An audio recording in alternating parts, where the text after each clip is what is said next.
Did I ask you for comment on our website recently? Yeah, I did. Now I'm being tremendously open here.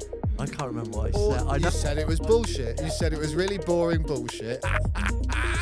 I lost £10,000 that first year. I funded it myself, so that was the biggest risk I ever took. I remember. So Richard Huntington is the chairman of Saatchi & Saatchi, and I stalked him. Draws the audience in. The audience are enjoying the performance as much as anything else. You remember you invited me. Yeah, I was one of your talks. You were one of the guys. I was bricking it. But it was great. There was dynamic equilibrium. There was this tension between I've got a massive ego that needs feeding. No way. And breathe. Hello, boys and girls, ladies and gentlemen. It's another unedited conversation with me, your host, Ed Gould. And today's a good one. Get ready for a rip-roaring ride through the world of brand and positioning, also innovation, and just a hell of a lot of other things with my friend and a great orator and brilliant speaker, Matt Desmier. Now, I'm going to let Matt introduce himself. I'm going to keep this intro short, but I'd love to hear your views on what Matt talks about, because he is not backwards in coming forwards. We're going to get into brand positioning. We're going to get into what businesses are doing wrong, and we're going to have a right old ramble that I guarantee is packed with laughs, some challenging ideas, a few swears, so be careful, but most of all, an inspiring view of our world. So if you're ready, Louis, you ready? I'm ready. Okay, Louis is ready. Sit back, put the seatbelt on for this one, and get ready for another unedited conversation. Okay, welcome to another edition of the Unedited podcast in Louis' Black Box studio. It's very nice. Now, big moment here. Let me introduce Matt. Matt. Oh, hi. Hi. Hello, Ed. Hi. Now, me and Matt go back a while. We've already basically used up all of our chat because we've been talking for ages before. But today's a very special one. We're going to be talking about positioning, innovation, culture, and we'll probably have a moan about some things, and we'll probably do some other bits around AI and partnership working. But I never like to introduce people because it means I have to learn a lot about them up front. So, Matt Desmier, tell us, who the hell are you and why do you exist? Well, I exist just to be funny, right? Yeah. No, my name's Matt Desmier. I am the Business Engagement and Knowledge Exchange Manager for the Faculty of Media and Communication at Bournemouth University. And breathe. My job is to link the university with businesses. That's it. Sell shit. Sell shit, sell courses, connect people. Not so much courses. I don't go anywhere near the students. There's Laws against that. reasons for that. My job is to sell the academics. We're a massive reservoir of repository of knowledge and innovation. And so I go out and I help businesses solve problems and exploit opportunities. And I want to get onto that because we share an ambition to bring education and business closer together. But before we get onto that, what about what you've been doing before? Because that's not your only... I mean, you've been around a bit. I mean, I first became aware of you in 1904. No, in a long time ago, because you were working then at AUB, where a family of mine worked at. Yeah. But then you went out and did agency. Can you tell us a bit about... give us a history. A potted history. A potted history. Potted history. So I trained as a designer. Yeah. It was back before computer. In our studio there was 5 computers in the corner. So I'm a drawing board and T-square magic marker type designer. Yeah, if you're not watching it, that is how old he is. So I couldn't get a job because computers. I retrained. I became an innovation advisor. I did a master's degree in global corporate branding. Then I worked for the Design Council for a couple of years. The idea there was to take design as a problem-solving tool and get it into the C-suite of businesses, so they understood actually it's not just about making shit look pretty. It's about making stuff work.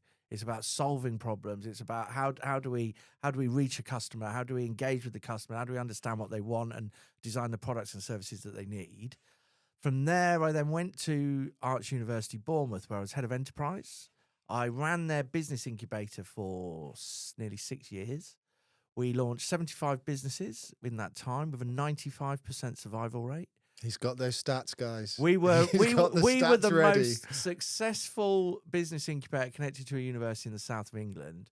I was invited to the European Commission to teach them how to do it, and I just my opening slide, and I got my knuckles wrapped for doing this, was it's not hard, it's not rocket science. We just back winners.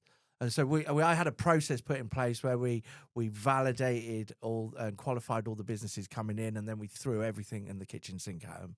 You know, I bathed in the glory of their success. Hey, that's the Um, way to live. Then I went out in the wilderness on my own for 15 years. So I was an innovation consultant, a brand and culture consultant. I put conferences on, took them around the world. I worked with some big agencies. I did some stuff with the likes of Saatchi and Havas and those guys. I did set up Ordnance Survey's internal innovation function and LV's innovation function. I played with lots of really small, pointless businesses as well. Though actually, none of them were pointless. They were all very good. You might need them one day. Just be careful. And then that was going swimmingly. COVID happened. The bottom fell out of consultancy. And then this opportunity arrived to join Bournemouth University. And it's pretty much doing a similar role to the one I did at AUB 15, 20 years before, where it is, you know, the university wanted and still wants to connect with businesses. How do we transfer the knowledge of the academics? You know, these are super, super smart people, and if we could apply their thinking into businesses, we could accelerate the growth of those businesses. So and conversely, if you could apply the thinking of businesses into universities, there may be some knowledge transfer. I mean, it would be a wonderful two-way street if it ever happened. Right. So my history with dear listeners, he's very good. He's unabashed, confident, and willing to tell you everything that's gone right. Oh, yeah. But he's also very honest. So I'm sure we'll get some stories of things that haven't worked so much. But some of the things that I love about our checkered history through the years that you've done, Silicon Beach, which was probably, I'd say, the most successful ongoing engagement in terms of how would you describe it? I guess a creative event or a symposium or so I started that in 2011, and so if you cast your mind back to 2011, TEDx's were a rare occurrence, right? There were one or two, and they weren't all over the place. They happened sporadically. There were, and there was a couple of the Brighton SEO. There was Thinking Digital up in Newcastle. And there was the Do Lectures in Wales and Like Minds in Exeter. They were the only events. So I thought, right, I know that there's a massive collection of creativity in and around the Bournemouth area. I don't understand why the businesses there don't go to conferences. So I'm going to bring the conference to them. So I used all of my connections and I brought some amazing speakers from around the world. We did a 2-day ideas and innovation marketing type conference. And I ran that for 8 years. We did 10 events, took it to Australia, took it to California. And I think, without wanting to, you'll do it yourself. I don't want to blow your trumpet, but I mean, in terms of, so if you're not aware, if you don't live in the south of the UK or the UK, so Bournemouth is about as right down the bottom. It's like the Baywatch of the UK. So it? So when I took a group of 25 businesses over to Los Angeles, and when we got involved and I did Silicon Beach over there, and we were going around LA, and they're like, "Oh, where are you guys from?" We're like, "We're from Bournemouth." And they're like, "Okay, where's that?" And 2 hours south of London. It's like blah blah blah blah. And then we drove across LA one day. It took us 2.5 hours to get from one side of LA to the other. So from that point, we live in London. We're the beach suburb of London. We're the beach suburb, yeah. And they're like, all right, yeah, I get it. So what I would say is you're part of the reason. You're not the whole reason. Don't get too upbeat about this. Okay. But Silicon Beach, there's other things as well. There's other meetups that you've been involved with. But Bournemouth, certainly in the UK, has developed a reputation, I think, and it was certainly 2011 and the 2000s. It had a very strong meat drawer. So by the time we got to strong reputation for creativity. So by 2015, Bournemouth was named as the UK's fastest growing digital hub. and I managed to get the team from Tech City UK to come down to Bournemouth and attend one of our meetups. This meetup was 1,000 people on Bournemouth Beach with DJs, bands, food trucks, bars. But everyone who attended it worked within the creative digital marketing industries. Loads of people on a beach, Yeah. partying, celebrating their success. So I remember we had to tell the council we were going to do it. There was this space. It was where Bournemouth used to have this IMAX theatre that was voted the worst building in the UK. So they raised it to the ground and it just left a big space there. So I hired that space and I said to the council, we're putting on a networking event. And they were like, because they had no license to put anything other than corporate events on. So I said I was going to run a networking event and I hired a DJ. I had 2 bands. We had 3 bar trucks. We had a load of food trucks there. We gave away 1,200 free tickets. And then the council phoned me up like 4 days. It was on the Thursday. So I got a call a week before saying, we're cancelling your event.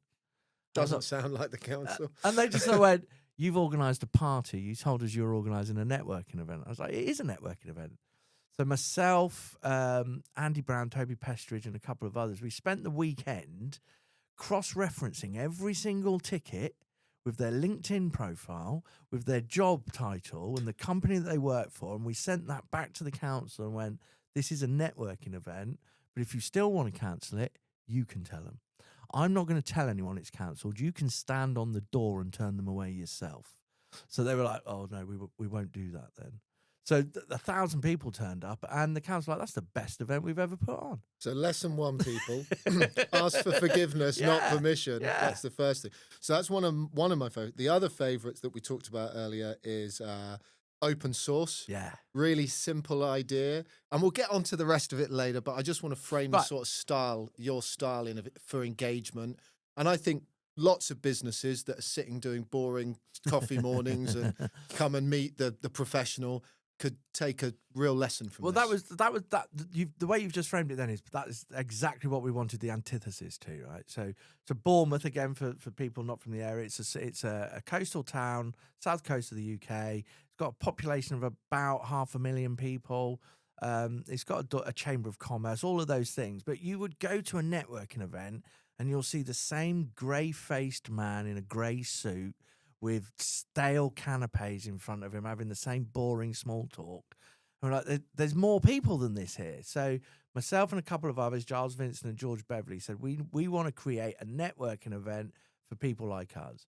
We put a whole structure behind it. It looked like it was very haphazardly done, but this might sound sexist. It's not meant to. We wanted to focus on the beards, the suits, and the skirts.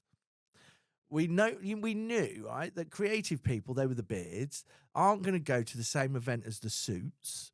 You know, we needed to bring those two together because that's when business gets done. And we also knew that women were put off by attending these events because they seem very male and very corporate. And so we've got to create something that is inclusive that women will want to come along to too. So we created this thing called Open Source. We did it in a nightclub. It was a networking event that started at 8:00 in the evening.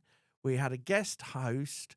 We had 5 speakers that did Pecha Kucha, although we weren't allowed to call it Pecha Kucha because that's a trademark. Oh, is it? Yeah. Oh, I kept calling it Pecha Kucha all the way through my Pecha Kucha. Was I not allowed to do that? No, you're not allowed to call it Pecha Okay. Kucha. Short presentations. Short presentations of 20 slides. Each slide automatically changes after 20 seconds. So every talk is 6 minutes, 40 seconds long. Now, the Wonderfully succinct. The brilliant thing about that is 20 seconds is either a lot longer than you think or a lot shorter than you think. It's a lot shorter. So the speaker, there's either shorter. some really, really long pregnant pauses, or the speakers are running really fast trying to catch up with themselves because they're speakers. And it draws the audience in. The audience are enjoying the performance as much as anything else. You remember you invited me. Yeah, I was one of your talks. You were one of the guys. I was bricking it. But it was great. It felt like and I've done a fair share of talking and events and stuff. Yeah. But it was the closest I'll ever feel to stand-up It felt like being a stand-up or like a we were in a performer. nightclub. You're in a nightclub. It was, and also the pace, Yeah. and the beer, Yeah. and the people, the beards and the skirts Yeah. and the suits were all drunk, looking at me, looking for some sort of inspiration. It was exciting. Every single event was. We charged a ticket. We made people pay to come, but that was a value exchange because once you came in, we gave you your money back in form of a free drinks ticket.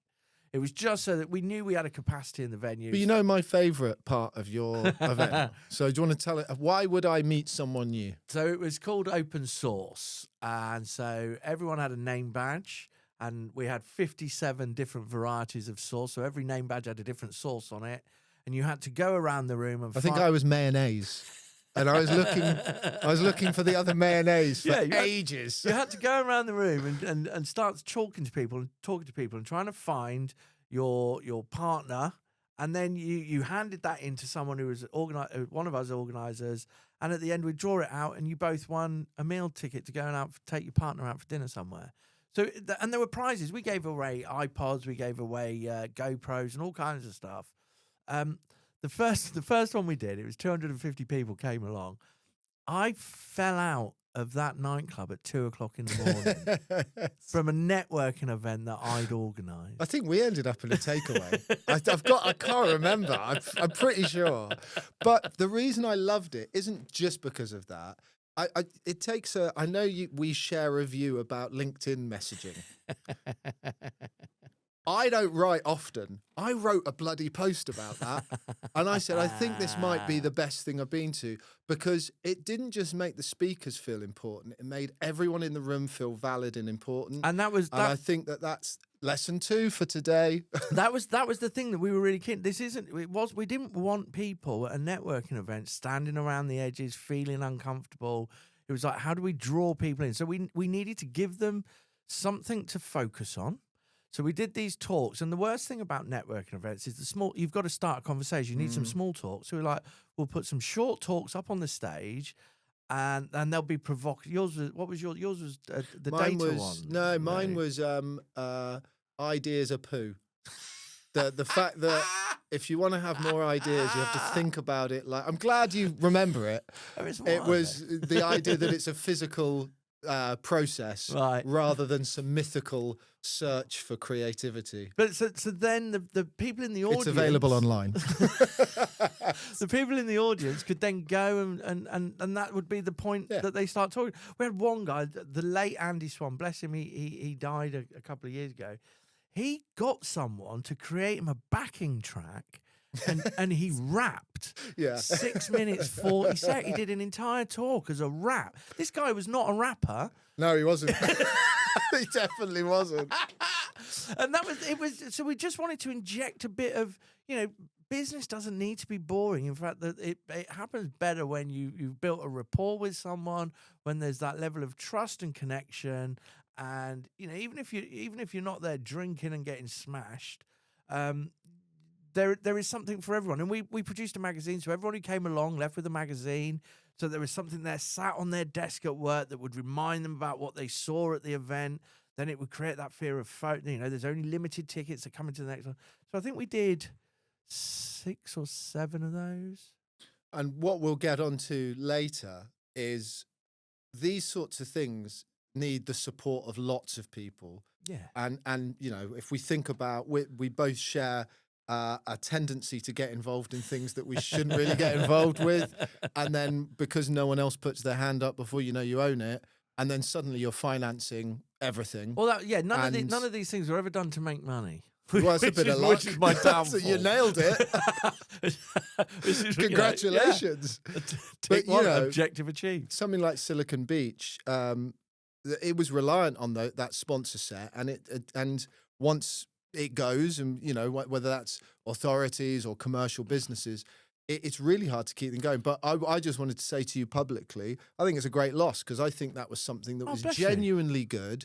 It was something I was excited about, and there's people I still work with today that I met there. I mean that from supply. I got people I work with to make stuff. I remember So Richard Huntington is the chairman of Saatchi and Saatchi, and I stalked him. You know, he This is one of your other strengths, by the way. So Dog with a bone. I was following him on Twitter a lot, and then I'd find out where he was speaking, and I would turn up to all of these events that he was at, and I'd be forever stood in front of him going, "Rich, will you come and speak at my event? Will you come and speak at Silicon Beach?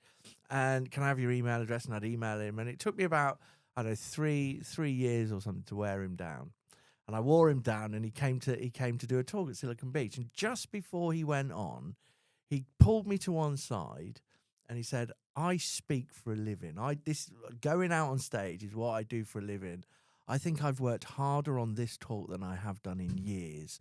What you have created here is amazing." He says that to all the girls. Stepped out on stage, and he did the most incredible talk. Look, and from a personal point of view, it's moments like that actually that cut through and make you think, actually, I'm proud of what I've done, and that means something to me. And I think that's the reason really important. I did it, hands up, I just wanted to hang out with my friends. Yeah. I just wanted to make friends with these people. I wanted to be in their world. So I was like, fuck it, I'll bring them to Bournemouth. But through doing that, and I think we'll get onto the main sort of gist of that, but through doing that, you did help position Bournemouth. You helped position yourself. It was about You became position. famous for your shorts. If you're not watching this, if you're listening to this in your car, you are missing out on one hell of a treat. Get over to YouTube to see this guy's legs. But you invented, in many ways, you're the first person that I ever saw wearing a suit short combo. I know they were, I think the guy out of... I think Korea. They were big in Korea, but I think you're the first guy I saw. I got 6 of them. You got 6 of them. But through these sorts of engagements, these sorts of pieces of activity and activation, or whatever you want to call it from a marketing point of view, you're positioning the town, you're positioning yourself. And one of the things we wanted to talk about is the conundrum of positioning. Right. So, I mean, that's a really great segue. It's like you do this for a living. I don't. So I'd spent a long time, I'd worked in Bristol, I'd worked in London, I worked in Leicester and around those places, but I kept coming back to Bournemouth. The time I'd spent at the university, at Arts University, I knew that there was a lot of incredible talent here, just the rest of the world didn't know. So it was, how do we Bournemouth is that place. Blue Rinse, stag parties. Blue Rinse Brigade, you go there to die, right? It's a retirement village by the sea. That's why the Victorians set it up. And it's like, how can we change people's perception of it? You change people's perception, not by telling them, but by showing them. You do stuff. So my idea was, if I bring all of these people into Bournemouth, the eyes of the world will be on Bournemouth, and we'll bathe, once again, we'll bathe in their reflected glory. We can ride on their coattails to a degree, and it changes the way people see the town. So that was what I was trying to, there was a very specific reason why I was doing it. And from the outset, were you always thinking about the town? Or did that become more and more relevant as it got bigger and scaled, and you thought, actually, bloody hell, this is like, was it always that sort of placemaking? There was dynamic equilibrium. There was this tension between I've got a massive ego that needs feeding. No way. So that was one part, and the other part was the town. Yeah. I wanted to. I knew there was great stuff. When you think about, So I was born in the Midlands, and my father moved the family down in '79. He'd been an engineer working at Rolls-Royce. These newfangled things called computers were coming around. He'd seen the future. He wanted to get into that. And at that time, Poole was one of the UK's hubs for software engineering. Okay. So we relocated the family down here. So I've got a better knowledge than most people of computers and technology as it relates to the town. So my dad ran Schlumberger automatic test equipment in Ferndown. Neil Hunt, the guy that built the Netflix platform, used to work for my dad in Ferndown. There's so many great stuff has come out of this place that no one knows about. So, Tim Berners-Lee, the only jobs that he's ever had that weren't related to inventing the internet was in bloody Poole. Or Southampton. Oh yeah, he's at the university now. No, We're in Southampton filming, guys. By the way, when he finished, he went. Well, it was Cambridge, I think he went to. When he left Cambridge, but I take your point. You wouldn't. if you back it, well, I'm trying to think. So when I was growing up in the New Forest, you know, the bright lights of Bournemouth were quite exciting to me, but that's because I was an absolute country bumpkin. But if I think about the perception of it, then it was Blue Rinse, it was all that sort of stuff. Well, All of these special stories mean something, but very few, and this is the same if you're in a business, an organization, or anywhere, not very many times do you see people pulling those strands together into a cohesive story. And that's where the positioning thing for brands and businesses comes in. It's all very well that you say, here's our mission, here's our vision, here's our values, all of that stuff. But then you've got to live it, right? You've got to live it and show people it and tell the stories that bring that stuff to life. And actually, you might as well not bother with the vision, the mission, and your values are an internal thing for you and your team so that you know how to qualify what you should do, what you shouldn't do, how to steer what you're going through. But positioning needs to be an ever-evolving thing because the world around you is constantly changing. So I've got this idea of how, you know, in the old times, positioning used to be like Newton's first law of motion, right? That you did it, and that's what it was until another force came in and changed it, and then you went somewhere else with it. It was a constantly moving thing until another force affected it. That's still true to certain degrees, but then, you know, Einstein comes along with a theory of relativity. It doesn't change Newton's thing. It just tells you to think more about the connections between time and space and the relative influences of everything around it, and that has an impact on stuff, and it starts slowly evolving and moving, and it's a constant. So it becomes more dynamic. Yes. So positioning for me now needs to be more dynamic, and that means constantly reaffirming your story. And if it changes, it evolves. There's nothing wrong with that.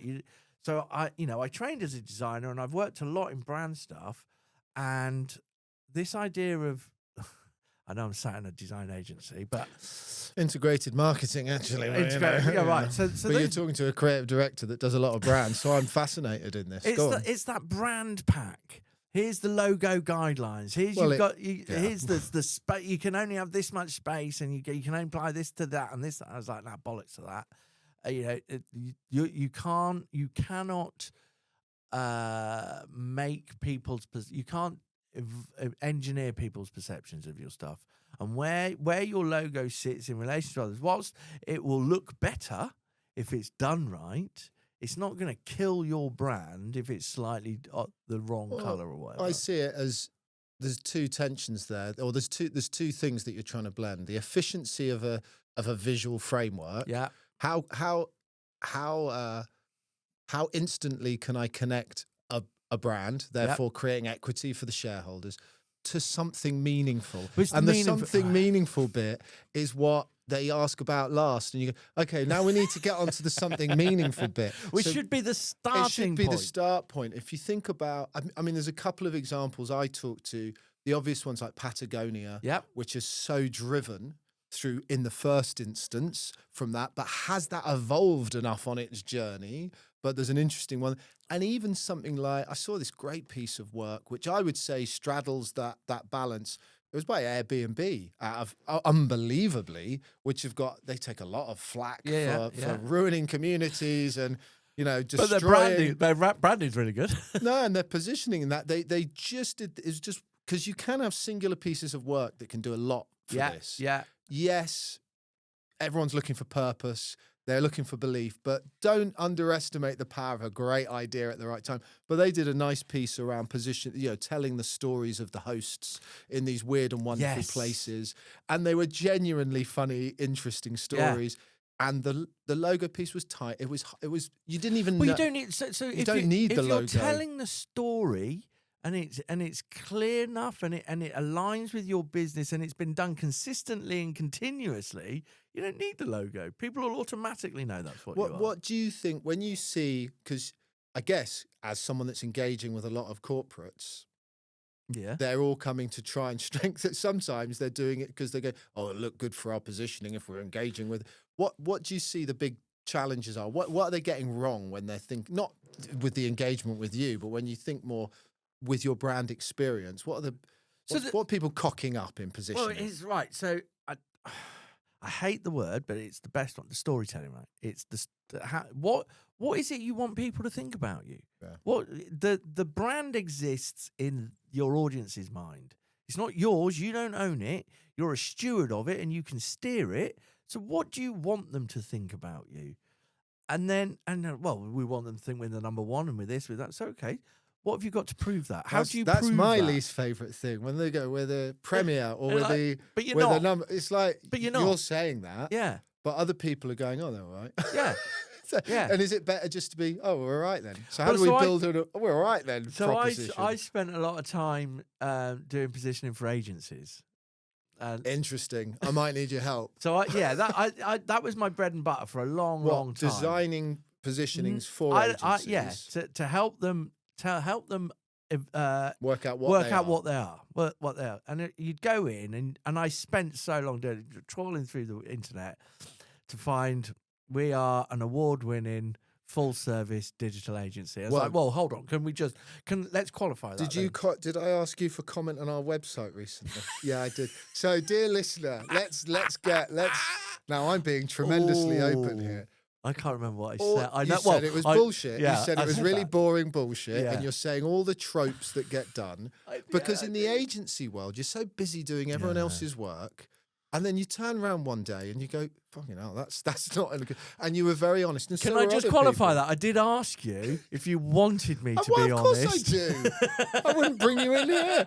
I would want anyone I brought in, and I would say the same to a client. Or don't hire me unless you want honesty. Yeah. I mean, this is a subject in itself.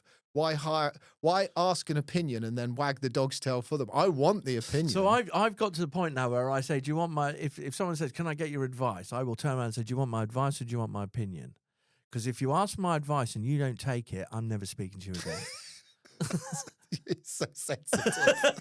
Well, no, I share that. I feel it's so like- upset. Why have you wasted your time? You say, hold on, sitting with me? you want my advice because you don't know and you think I do. So I'm going to put some time and effort into this and I'm going to give you my advice. If you then turn around and tell me I'm wrong, well, why the fuck did you ask me? If you want my opinion, I'll just go, yeah, that's all right. I think, as someone that's worked as a consultant, you know that's one of the most just destructive things in your life. I mean, I'm not a consultant anymore for a reason. No, yeah. I mean, I'm still going just.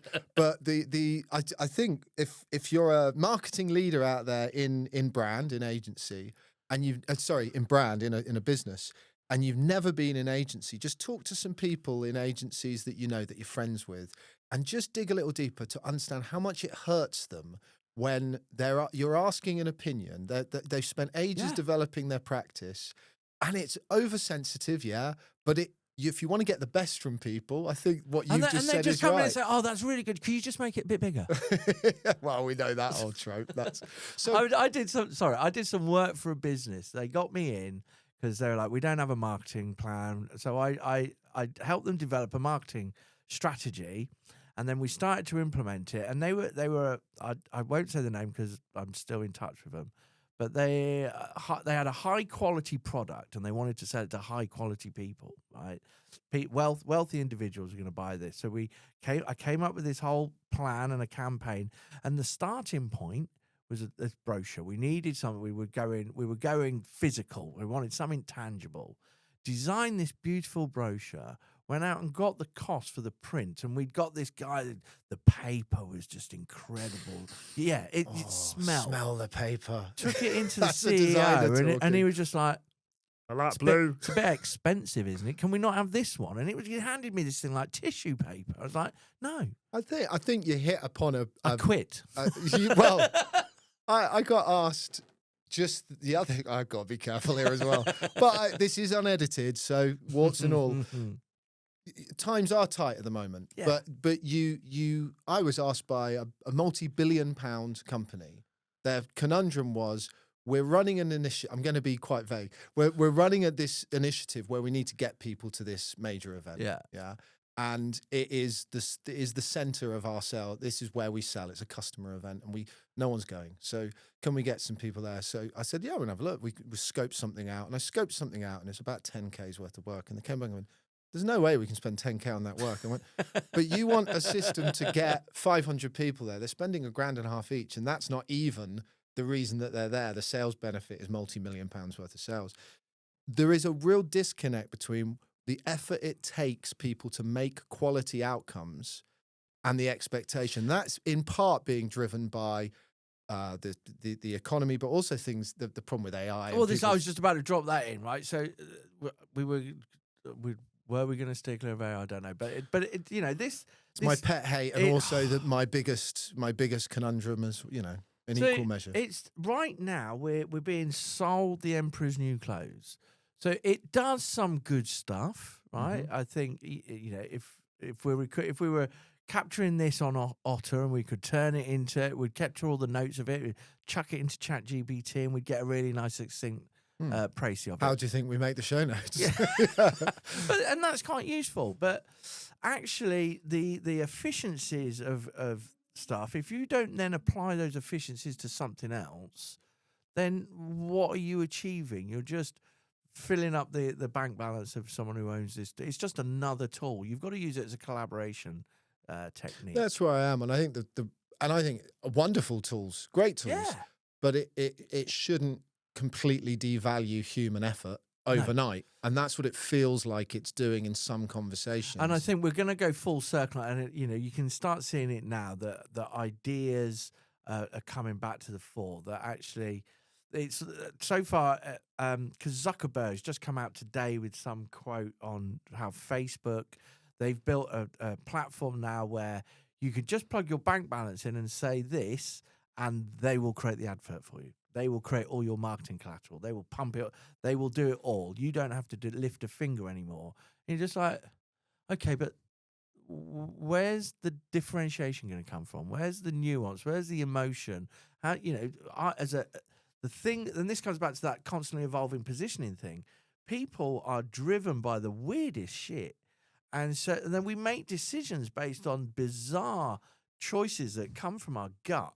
And so just a performative digital ad we've already seen it on Facebook. But we've already seen that. You've already seen when Facebook kicked off the huge amount of budget that got diverted in. And we've got in series 1, there's a pod with a guy called Frederick, and he went bust doing that. So he was their number one, huge amounts of money. He went bust. And now he's set up a thing that reevaluates digital spend in a different way because the algorithm is counts against the people. I've got a 17-year-old and a 14-year-old, and the 17-year-old sits in his bedroom the whole time. But the 14-year-old will sit with me from time to time. We watch more YouTube than anything else. Yeah.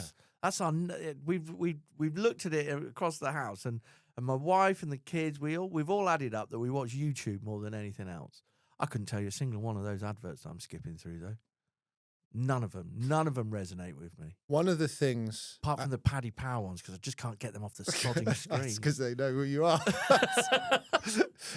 One of the things that I've been exploring over the last few years is the relationship and the value of exploring the relationship between the authentic versus the simulated. So in a world where you move towards a lot more homogenized communication, yes, it's more efficient.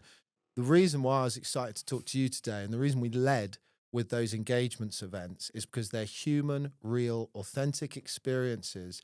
And, I hope and I predict that across all areas of life, authentic experiences will increase in value as simulated experiences become more prevalent. Yeah. Because I'll be able to climb Kilimanjaro online, or I might be able to spend a ton and it might end up costing more, but the value of those will be there. Well, it's back to the Silicon Beach and the open source stuff, right? So Silicon Beach started; it was a barren landscape. We were a peak.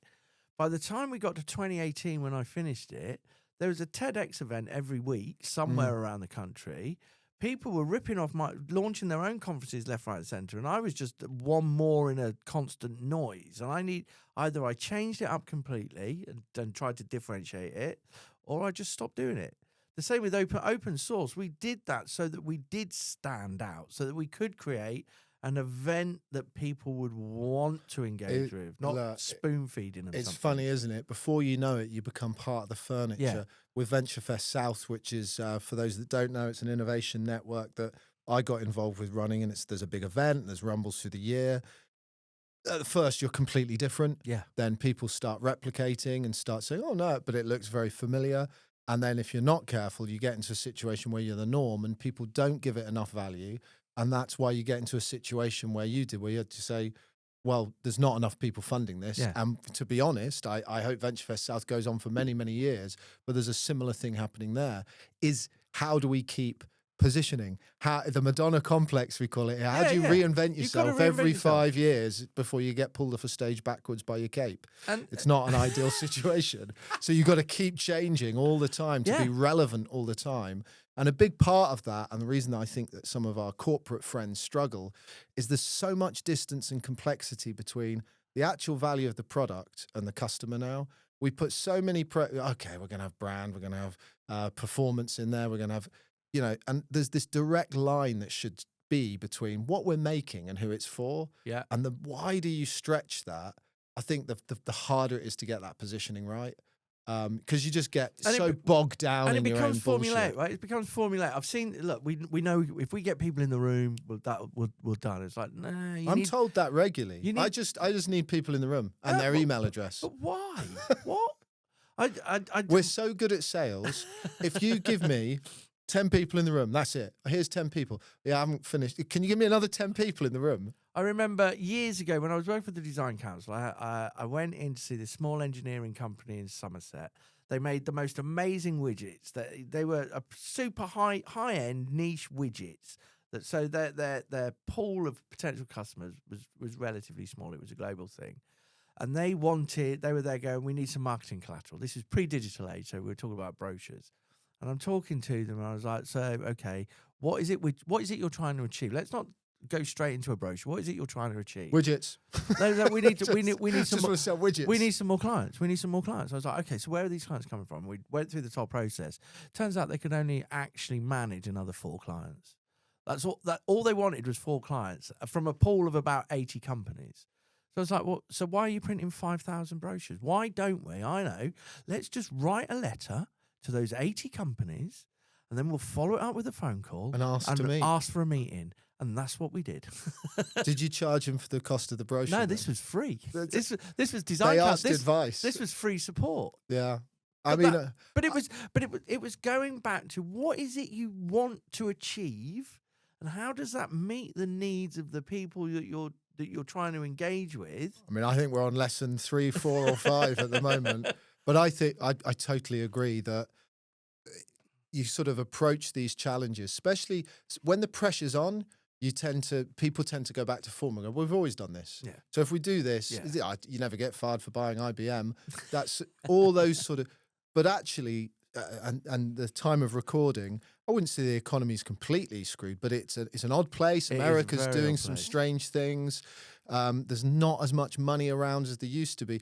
So what do? Do you lean into that and do something different, or do you hide and do the same thing you've always done? And I've always said it's the perfect time to cause some havoc and do something interesting and different and show people that you actually care about them and show your customer you're there. You've got this really weird situation where the level of uncertainty that has existed now since 2015 and the start of the Brexit thing, and we're going for the past 10 years, it's been a steady drag. And the buying process, when a corporate wants to buy services of someone, all of a sudden then they're less confident. They want to know what are the metrics, what are we measuring. It's like, well, you're supposed to be telling me that. You're supposed to be telling me what you're trying to achieve. And if you want me to help you do that, then pay me to do that, and I'll help. And my favourite conversation is, so what's your budget? And they go, well, we don't want to tell you the budget. Well, I'm out. I can't. So you won't tell me. So you're saying, what can I deliver? Well, I don't know yet. Because I've never worked for you before. No. But what I commit to you is I'll go through a process and a practice that's been developed over 30 years. I'll work with you to understand what you're trying to do, and we'll go back to basics. You'll say, what are you trying to achieve? What are the levers I can pull? Who's your customer? What are all the factors around it? And when people are under pressure, they won't invest that time in that conversation. I think that's a detriment to performance. And that's the interesting thing where AI is going to come into its own right. So this is what like you, I'm cynical about it. I didn't say I'm cynical. I am, right? So I think it's brilliant, right? But I think right now we're being sold hoodwinked. Sold a pack of lies. It's like the NFT bubble before. You know, there's a promise there. Because everyone's got NFTs at home now, haven't you? We've all got our empty crypto picture wallets. frames. And so but when it comes back to what's your strategy, what's your audience, what's all of that stuff, there's no way AI is ever going to be able to do that. That's got to be a conversation between someone who knows the right question. If you don't know the right questions to ask, you can't pump it into the AI machine. And the other point is if you're sat there going, well, hang on a minute, I've written in ChatGTP my very own marketing strategy guide, and you can get them all for free. What that's not doing is it's not reacting as the answers are being given and adjusting what it's doing in a thought through. So what you've really got is whatever you answer, it's just going to run through that. So you can see this situation that's going to be coming very, very soon, where it'll be back to the integrated marketing agencies that know all the right questions to ask, that work with their clients to go, right, well, now that we understand that, we'll deliver you something, and we may well put it through. It may well be done through an AI tool. That's where we are now. I don't care how we get there. You know, whether it's a magic marker, whether it's Photoshop, or whether it's Claude, or whatever it is, I'll get you something out. But I'll get you the right thing because we've got the right information at the start. Flip back to your drawing board, and at one point they said, "Well, do you want it done hand layout with chromolins, and or do you want me to do it on computer?" I don't care. I want a result. I want a result. Right. I've got Louis' lightning round. Louis' lightning round. Hello, caller. So, season 2, Louis has been working on something special for us. Neither me or Matt know what the hell's about to happen. Let's see. No time to think. No messing around. Get your answers ready. It's Louis' lightning round. Oh, boom. Are you ready? Yeah. What's the biggest risk you've ever taken? Christ. Careful. The biggest risk, I guess, was we're on a marketing thing, so it can be anything. I don't mind if it's anything. Probably getting married then. No, biggest risk I ever took was starting Silicon Beach. I was literally sat in bed on a bank holiday weekend. I was like, oh, fuck it, I'll put a conference on. I will write a list of these people. And it's amazing when those moments happen, and then you suddenly go, Christ, when did I decide to do that? And you're in it then. And you just keep going. I lost £10,000 that first year. I funded it myself. So that was the biggest risk I ever took, and was not thinking it through. Well, yeah. Some of the best things come from action, though, don't they? Number 2. What advice would you give to your younger self? Ooh. Don't start smoking. Very good. And pay more attention at school. Keep the shorts. Yeah, try not to get expelled. Okay, there's 2 winners. I know someone that went to your school as well, and they got expelled as well. So there was obviously something going round. Okay. What's your go-to karaoke song? Right, so it is Gypsies, Tramps and Thieves by Cher. Wow. Do you know mine? This is too right. Mine's a Whitney Houston, but not the Greatest Love. Yeah, it's big. Well, it's a George Benson song, isn't it? Oh, hey, I'm just a Philistine. Oh, is it? Is it? No. I believe the children of the future might be. That's the George Benson one, yeah. No, I do Gypsies, Tramps and Thieves, and the reason I do it in an Elvis style. Every karaoke song's done in an Elvis style. But there's an episode of The Simpsons, and there's just this little, and it's a tiny, tiny clip of Homer going into a karaoke bar, and there's this Japanese guy just wailing this Gypsies, Tramps and Thieves. And you've never forgotten it. Oh, God, that's my song. That's the one I'm doing. Personal brand, isn't it? I remember I was in Santa Monica, and we went into this bar, and there's like about 12 British people in this American bar, and it was a karaoke thing, and we gave the DJ $50 just so that I could jump the queue and do Gypsies, Tramps and Thieves. So you get them early. Well, then they shut the bar at 11 o'clock and everyone goes home. It's the weirdest place. So we used to do, pulling it back to marketing and karaoke, my business partner, so Gareth Miller, we used to do this event called the Marketing Forum. And if some of you listening might have been on the big cruise ship, basically it was a cruise ship where they put loads of marketing people, creatives, and then clients, and then they locked them on the cruise ship and they drove around Guernsey for 2-3 days. And so you couldn't get off. And so obviously I want to do that. They don't do it anymore. The reason they don't do it, and it's all you horrible brand client people, apparently it's not an appropriate way to spend time getting absolutely hammered and being chased around a cruise ship by loads of agencies who are all desperately trying to... But my karaoke story is we won a client who's a great guy, a guy from a company called John Mason International. But the reason he went with us is because me and Gareth sang Especially for You, Kylie and Jason, on the karaoke. We hadn't met this guy, and he came over and goes, "That is the best Especially for You I've ever heard. Can we talk about working together?" Amazing. And what that shows you is it doesn't matter what your creds are. People want to work with people that they think they can get on with and do something interesting. We did great work with that guy. And that's why, LinkedIn, it's a horrible place for a lot of the time, but there is a way to position yourself. I'm not a big fan of... Okay, give us your top tips on LinkedIn, because it is a bit of a quagmire of hi and automatic messages. And... So it's practice. I write every day. I've got an Evernote folder and I write something every day. I'm chipping away. Do you do a diary for yourself as well, or just you write something for LinkedIn I every write, day? Yeah, but I don't publish it every day. I just make sure that my thoughts are written every day, and then I chip away at them, and then I'll go, right, I will publish that now. I will Once it's ready. Once it's ready. I'm not one of those people that goes, I'm going to vomit something onto the screen. This is what I do. And I don't do humble bragging. I try as much as I can to take all the pronouns out of everything I write. It's just... So you'll never... Does that work? So you'll never see me. So I was doing this. I rarely write I, me, or anything like that in there. Why? Because I'm not there to humble brag. I'm just there going, here's the thing I'm thinking about. Yeah. I don't need to tell you I'm thinking about it because I'm writing it here. You can see I'm thinking about it. I mean, you do a good job on that. I mean, I either don't do anything, I misspell something and just go bleh because someone said you've not posted in ages, you better do something. And this is coming from someone that does actually know a bit, or the dedication towards engagement. It's a job in itself. It is a full-time job. It's crazy. Yeah. And I guess if you are I can't remember your whole job title, but if you are the head of engagement, then you should be bloody good at it. You're sort of really reliant on it, I guess. I suppose the thing is, if you're going to put stuff on LinkedIn and you're doing it for a reason, whether it's to grow your profile, to meet new people, to share your thoughts so that people will engage with you, then you've got to engage back. Now, the way I'm told the algorithm works is in that first hour, you've got to engage. You've got to reply to the comments, and then it peters out. It picks it up, and it will show it to the world. So it's just. But after that hour, it starts to drop off in terms of. Yeah, but then you're hooked on the dopamine, and you're constantly in there anyway. It's a killer. It's a killer.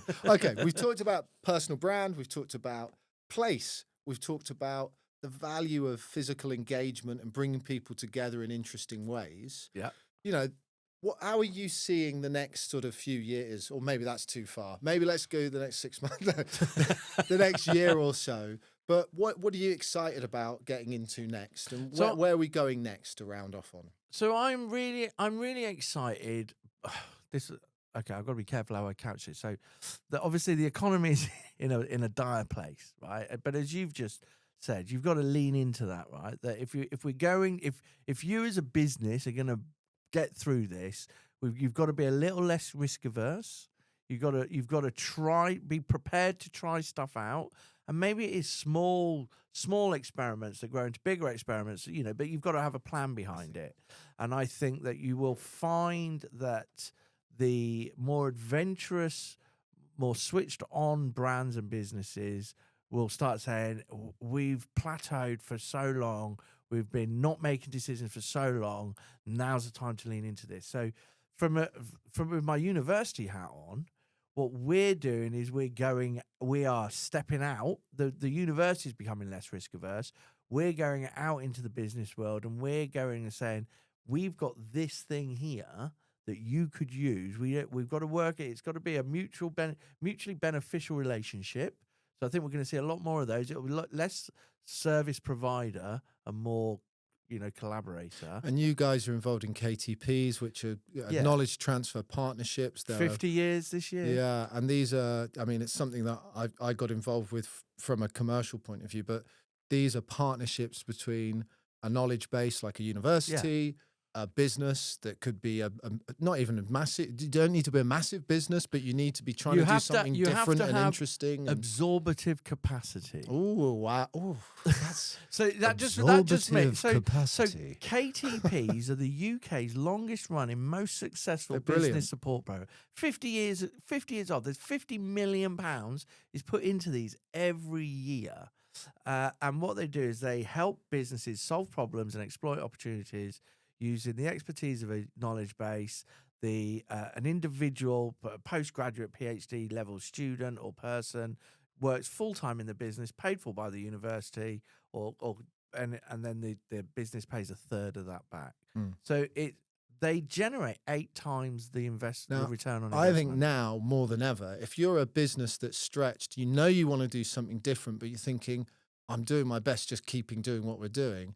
KTPs are a great way of actually putting in extra thinking, extra resource, a bit of new attitude. So if people are interested in that, and whether you're in the south of England, talk to Matt. Oh, they're national, right? But they're all over the UK. Yeah. And if you're not in the UK, your fault. You should.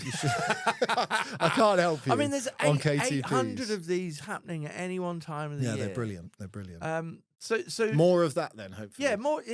But you don't even need to start on KTP. You can start with small things, but it's going and seeking that help, the advice, and taking the damn advice. That's the point. And my big aim, thanks for asking, is I thought this was about me. It's about marketing, but you'll do. But my big aim is to get you to get open source going again. And you've heard it here first, and I'm going to, whether it comes off or not, but I hope to invite some of the listeners along to one of your open sources where we bring maybe the commercial creative businesses. I'm putting them on the spot a bit here, but I just want to go to another one of those because they were so fun. I'll buy some drinks. I'll chip in. Come on. So, anything else you're thinking of? Because we've got to round it off, otherwise we'll go on forever. What else did you want to say today to our listeners in the listener sphere? I think the future's going. You've got to focus on innovation. It's just about innovation, and you've got to build the right culture within your business to enable Innovation to happen. And if you just think it's something that's going to occur without you driving it, then you're on a hiding spot. And if you are thinking that, then do contact me to listen to my Ideas a Poop Talk, which will basically make you aware that you can work on innovation and you can work on having more ideas, better ideas more often. Yeah. But you don't get anything from just doing the same thing every day. So if you want change and you want to spark some ideas, get in contact with Matt or me. Or both of us. Probably you. And we're both of us, and we're great at a party as well. Matt, all that's left is for me to say thanks for joining me on this unedited podcast. Oh, thanks for having me. That's a wrap on another episode of Unedited. Make sure to like, subscribe, and turn on those notifications so you never miss an episode. Find all of our updates on your favourite social media and podcast platforms. Just search for the Unedited Podcast.